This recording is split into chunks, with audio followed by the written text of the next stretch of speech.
Ang pagkakaroon ng mababang pasensya, short patience, ay madalas nagbubunga ng galit, padalos-dalos na desisyon at pagsisisi. Ito ay senyales ng hindi pagtanggap sa sitwasyon at kakulangan sa kontrol sa emosyon.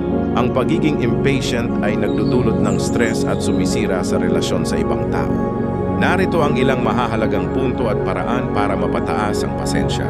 Unawain ang ugat. Ang kawalan ng pasensya ay madalas nagtatago ng galit o ayaw na tanggapin ang kasalukuyang sitwasyon. Huminga ng malalim. Sa halip na magalit agad, ang malalim na paghinga ay nakakatulong upang kumalma at makapag-isip ng malinaw, baguhin ang pananaw. Isipin na ang pasensya ay isang marathon at hindi sprint. Anong paghihintay ay pagkakataon para magkaroon ng kapayapaan at karunungan. Piliin ang kontrol. Ang pasensya ay desisyon na kontrolin.